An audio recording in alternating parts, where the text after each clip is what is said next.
¿Cómo un país así, con tantos recursos, puede estar involucrado en la mayor crisis que ha tenido el continente americano?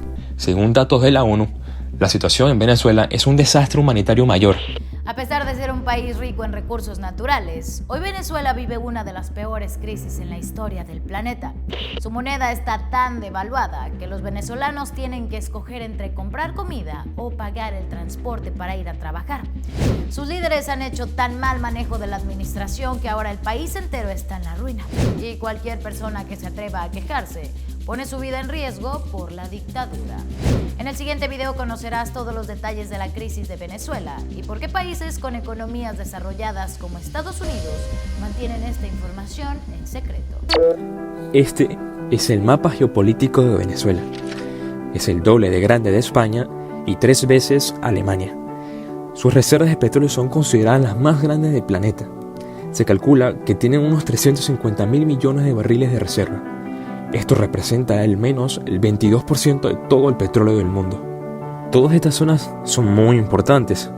Son las cuencas petroleras y gasíferas del país. Esta zona de acá es una joya.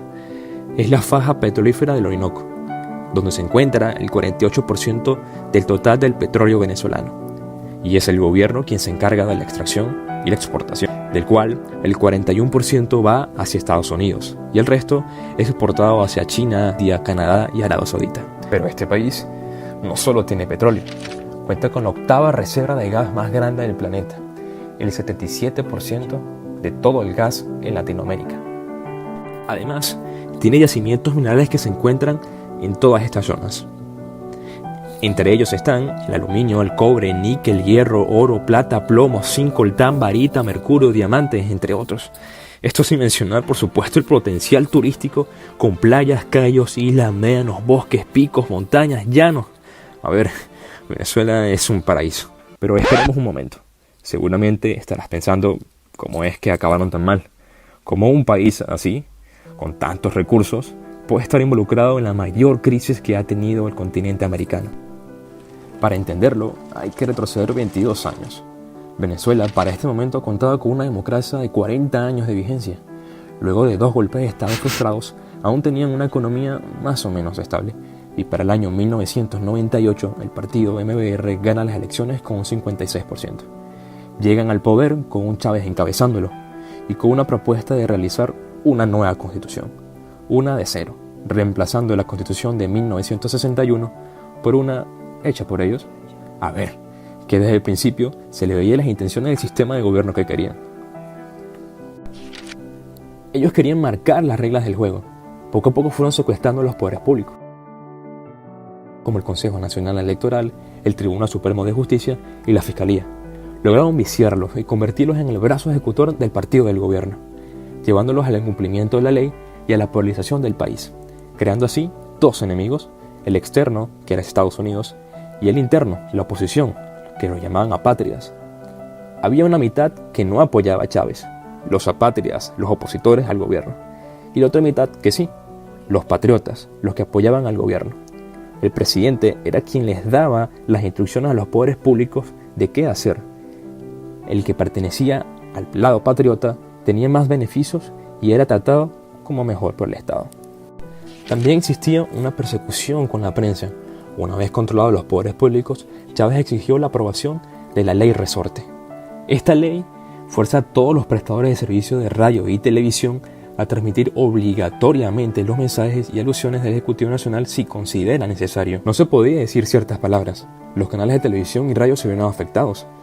No podían expresarse de manera libre.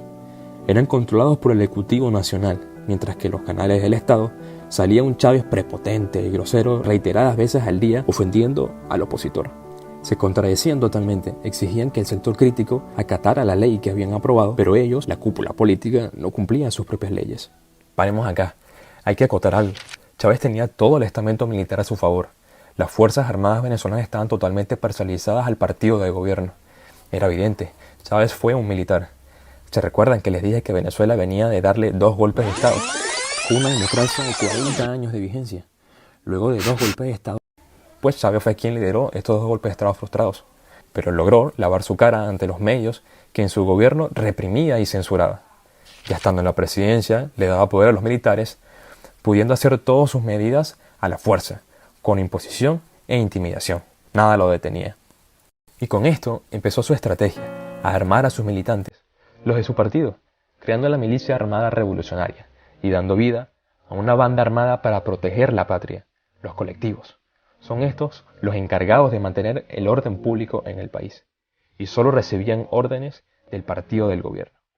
Vamos, que cualquiera que estuviera en su contra o se manifestaba, era intimidado y si acudías a alguna concentración, te jodían o corrías el riesgo de no regresar a tu casa con vida. No se andaban con cuentos.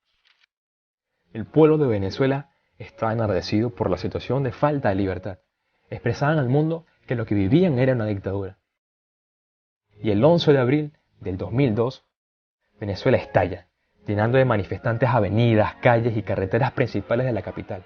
Había tanta gente que se catalogó como la más grande concentración que se había dado en toda la historia democrática. El descontento hacia Hugo Chávez y su gobierno fue tan grande que el objetivo de la concentración se perdió y se convirtió en una marcha, con un solo fin, y sin retorno, exigir la renuncia del presidente. Según cifras oficiales, esta marcha terminó con 19 muertos. La gran mayoría con balas en la cabeza disparadas de alturas, otros asesinados por militantes del partido del gobierno. Y hubo un total de 69 heridos. El día termina con una presunta renuncia de Hugo Chávez. Chávez regresa a los 2 días gracias a los militares. Acá comienza el declive del país. En su retorno se endurece, en su afán de apoderarse de todo y su odio al capitalismo refuerza medidas, encarcela adversarios, cierra medios de comunicación, amedrenta a quien se lo oponga y empieza la expropiación de las empresas privadas más importantes del país. Lo que están en unos negocios, exprópiese. Este edificio aquí, ¿cuál es? Exprópiese, señor alcalde, exprópiese. Empresas del sector energético, agrícola, turístico, banca, automotriz, hostelera, lácteas de producción de comida, radio y televisión pasaron a estar a manos del gobierno, creando un estado muchísimo más grande. Se estima que se cerraron unas 5.000 empresas y 205.000 establecimientos. Por supuesto, los resultados fueron caóticos. Las presidencias de las empresas expropiadas se las repartieron como chuches de piñata. Colocaron a personas no preparadas, militantes del partido del gobierno y militares que alababan y veneraban a Chávez. Los años venideros para Venezuela persistía el conflicto político y de libertad de expresión. Pero eran los años del boom de petróleo. El precio del petróleo se disparó, el ingreso de los petrodólares al país se incrementaron. Fue la época donde el gasto público aumentó muchísimo más. Muchos economistas advertían que esta etapa de subida del petróleo no iba a durar mucho.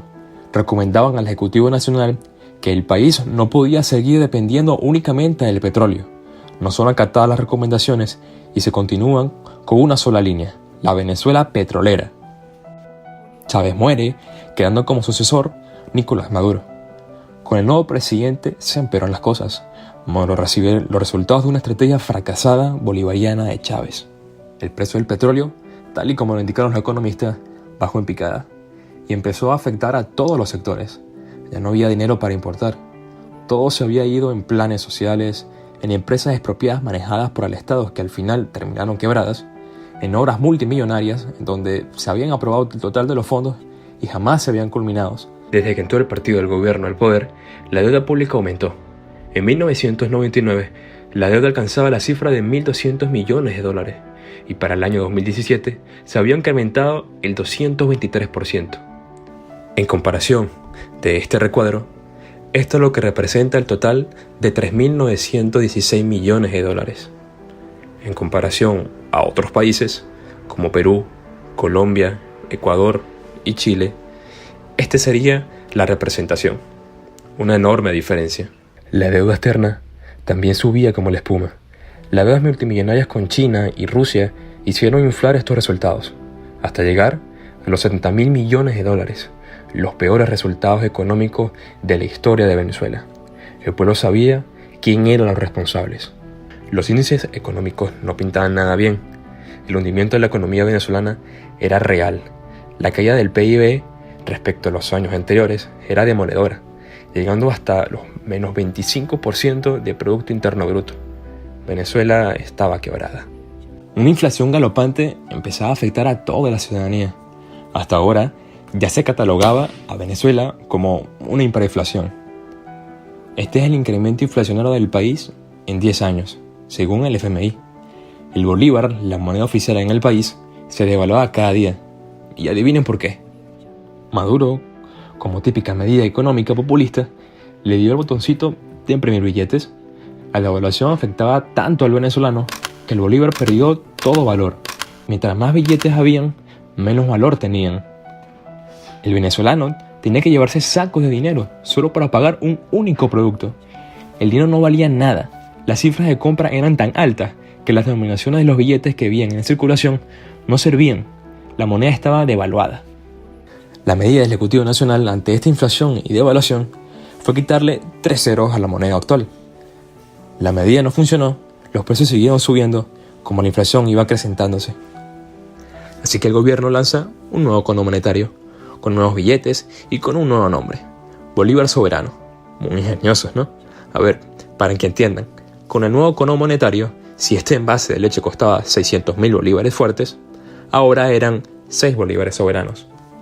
Saquemos cuenta, si quitamos los 3 ceros que habían quitado en la primera medida de Maduro, y luego los 5 ceros que le quitaron por segunda vez, son un total de 8 ceros. Habían destruido una economía. Era un círculo vicioso. Maduro siguió imprimiendo billetes.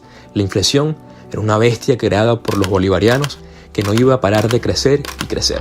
No iba a parar de comerse el salario del venezolano, reduciéndolo así al más bajo de Latinoamérica, ganando solo $6 por mes. Era evidente que no alcanzaba para comprar lo elemental: pan, leche, huevo, o comprabas comida o pagabas el transporte público para ir a trabajar. Era insostenible este modelo. No hay que ser un estudiado en economía para saber el resultado de todas estas medidas por más de 2 décadas que realizó el gobierno y ahora la narcotiranía, en contra de las empresas privadas y la libertad de los ciudadanos.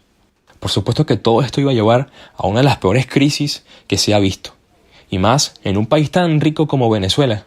Según datos de la ONU, la situación en Venezuela es un desastre humanitario mayor, y es tan grande la crisis y tan compleja que el nivel de la pobreza para el año 2007 superaba el 87%, generando al final una ola de migrantes venezolanos que seguramente te has encontrado más de 5. Y es porque hay casi ahora unos 5 millones de inmigrantes. En Colombia se encuentran unos 1.5 millones. En Estados Unidos unos 350.000. En Perú unos 870.000. En España unos 250.000. Los demás están distribuidos en Argentina, Chile, Uruguay, Brasil, Ecuador, Panamá, México, Canadá, entre otros países. La estimación para el año 2020 es caótica, superando a Siria y Afganistán, países que han sufrido conflictos de guerra. Hasta 7.5 millones de migrantes venezolanos estarían fuera de su país, según datos de la OEA.